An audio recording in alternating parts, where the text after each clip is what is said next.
Yo, shalom. Good afternoon. Grace and peace be unto the 12 tribes of Israel. I pray everybody's doing okay. Today we are going into Psalm chapter 53.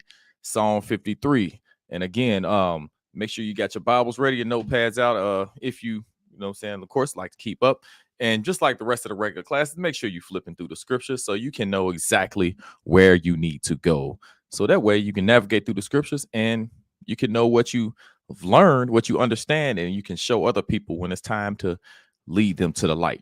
Let me go ahead and give a shout out to Carius. How you doing? Grace and peace be with you. Glad to see you in the building. Katrina, how you doing? Good afternoon. Good afternoon. And to my brothers and sisters on the TikTok, I see y'all here. Grace and peace be with you. Y'all got comments, questions? Y'all continue on. They said it's a good afternoon. Well, it's colder than it was. You know what I'm saying? I was hoping it was gonna be warm again. If it was warm again, it's gonna get outside and enjoy that sunlight, that nice weather, maybe run around a little bit. Try to stay in shape, I'm getting up there in age, so it ain't the same. It ain't as easy as it used to be active, but I'm gonna stay active anyway. So, anyways, we're gonna get into Psalm 53, but first we're gonna start off with Matthew 26 and 6, and we'll start this off. And again, to all my brothers and sisters in the truth, like I said, make sure y'all continue to follow. Y'all on the TikTok, if y'all want to come over, it'll be easier to if you comment and interact. For us, of course, engagement is the best thing to get this word out there. If you do want to engage, I'll be able to interact with you better from the YouTube. I'll be able to, from time to time, see your comments on TikTok, but most of the time it's hard to see, and I'm kind of looking straight ahead. So, anyways, Matthew chapter 26, verse 6. Now, when Jesus was in Bethany in the house of Simon the leper, there came unto him a woman having an alabaster box of very precious ointment, and poured on his head as he sat at meat. But when his disciples saw it, they had indignation, saying, to what purpose is this waste? For this ointment might have been sold for much and given to the poor. When Jesus understood it, he said unto them, why trouble ye the woman? She hath wrought a good work upon me. For ye have the poor always with you, but me ye have not always. For in that she had poured this ointment on my body, she did it for my burial. Verily I say unto you, wheresoever this gospel shall be preached in the whole world, there shall also this woman have done be told for a memorial of her. So whenever we bring out the true gospel of Jesus Christ, the gospel is spoken to the 12 tribes of Israel scattered all over the globe to this day. The ones that are in captivity, the ones that are suffering, those that broke God's law, statutes, commandments, because we did not want to be in subjection to him, because we didn't want to serve him.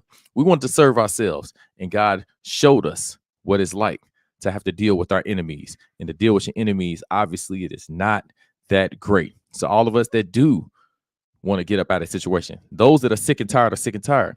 Those that hear this gospel, and the gospel I'm talking about, the gospel is spoken to those people we know are black, those people who are the children of Israel, the descendants of Abraham, Isaac, and Jacob. Those people, whenever you hear this gospel, it's telling us to keep those laws, statutes, commandments, to return to the Most High and give it to those people. We always going to remember the woman to put the ointment on the body of our Messiah, Jesus the Christ. And we give, like I said, always remember her, never forget. All right, so let's go ahead and dive on into it. Psalm chapter 53. Verse 1, because we have to understand the intended message, the intended meaning of the book of Psalm, because many of us have a misguided understanding of it, a misinterpreted understanding. Now let's go ahead and interpret this correctly. Psalm chapter 53, verse 1. The fool hath said in his heart, there is no God. So let's first start off. God's telling you straight up, if you don't believe there is a God, if you actually say to yourself, you tell yourself in your own mind, you know what? There is no God. God says you're stupid. He doesn't say, you kind of lost, confused. He just says straight up, you're a fool. You're stupid. You're not very bright. That's the first thing he says. He opens up with that. The fool has said in his heart, there's no God. He didn't say the wise person, the intelligent person. No, he said the fool. Anybody that does not believe there's a God, there's a creator, you are not very bright. Let's read on. Corrupt are they. Now he says, corrupt are they. Why I say they're corrupt? Because many of these people who don't believe there's a God are really corrupt. And when you're corrupt, you upside down and you get in your head. And that's what you think. You got the Eddie Murphy. You got the Eddie Murphy concept. You think evil is good. You're corrupt. Corrupt are they. And read on. They have done abominable iniquity. There is none that doeth good. He said, none of these people that believe in God do very good. That do good.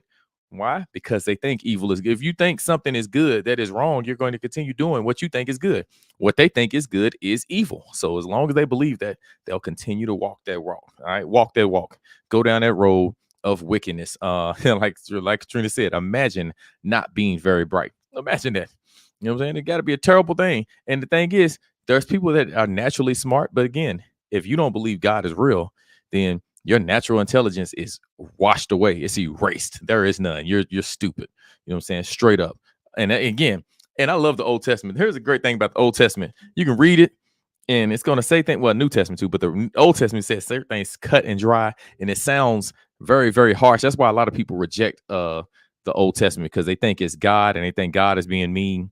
And they're like, oh, let's take Jesus, who's nice and about compassion and mercy and love and hugs and kisses, even though Jesus is just like his daddy. But point is, he's straight to the point. He's telling you straight up, hey, you don't believe God is real, you're stupid. and it's just straight to the point.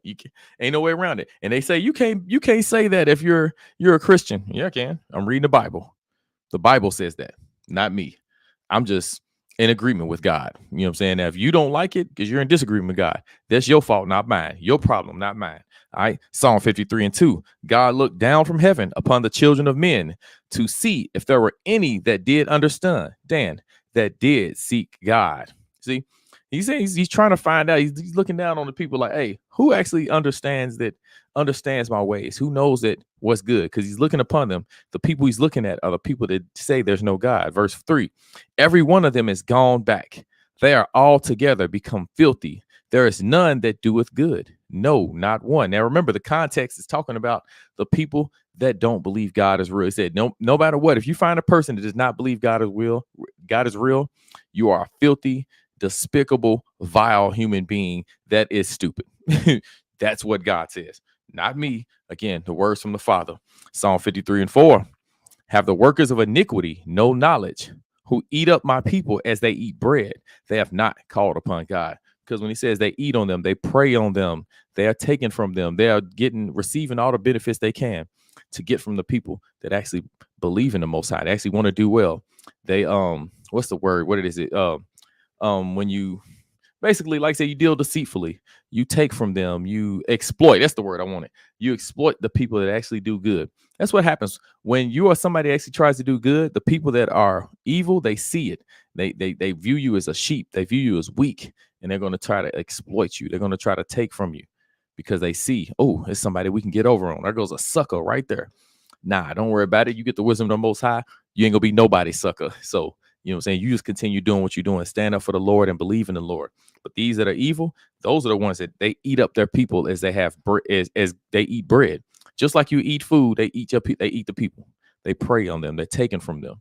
They're getting everything they can, and they don't give. No, they take. They're receivers, not givers. They don't never give. They just like to receive. And he says the workers of iniquity. See, and it tells you, have they no knowledge? Of course they don't have any knowledge. Why? Because knowledge, the source of knowledge, comes from the Bible, comes from the Lord, the scriptures. If you don't believe in the scriptures, then guess what? You can't have any knowledge because you're not going to receive it. You're going to reject it. I've had a person say, hey, I love everything that you were saying until you said God, till you mentioned the Bible. As soon as I heard God, I immediately didn't believe it anymore. Now, what kind of mindset is that to have? What kind of mess is that? I don't believe anymore. As soon as I hear it's God, it's good until I hear God. See, you can't receive knowledge. So that great knowledge you would have taken in, you immediately throw it away as soon as you know it's attached to the Most High. That is an evil, wicked spirit. It's a spirit that just, like I said, it's corrupted, it's twisted, it's messed up. And the crazy thing is, you said you believed it at first. You was like, yeah, I'm loving it. And then all of a sudden you're like, I don't believe it no more.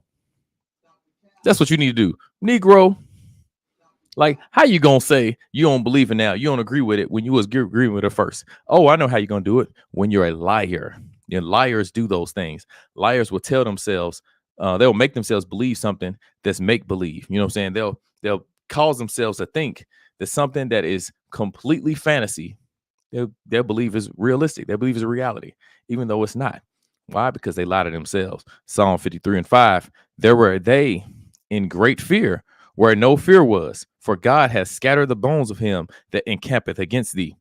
thou hast put them to shame because God have despised them. So all those people, when he says someone encamps about you, it means they're setting up to go to war with you. They're setting up to hurt you.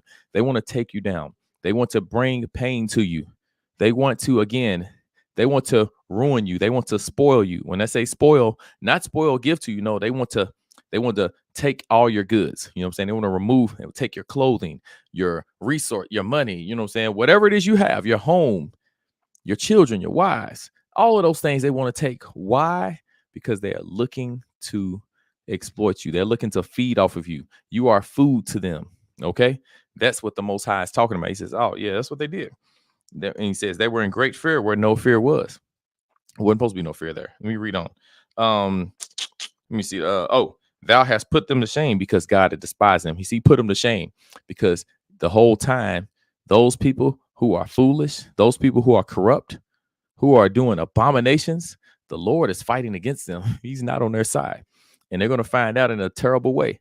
And they're not going to like it. So he says, hey, though there was fear for them in the bones of them that scattered, that had camped against. Basically, they were setting up to fight against you.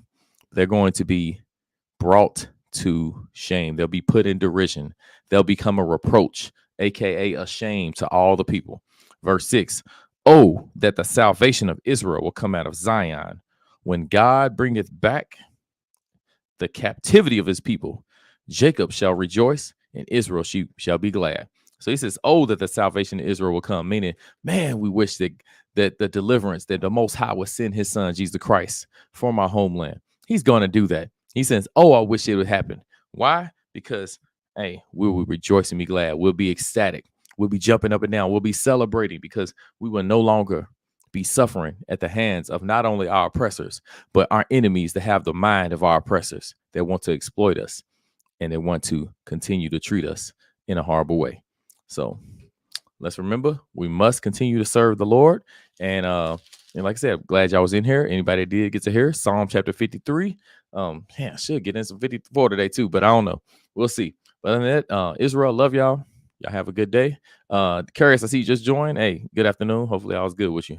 But love y'all, Israel. Grace and peace be unto the 12. Shalom.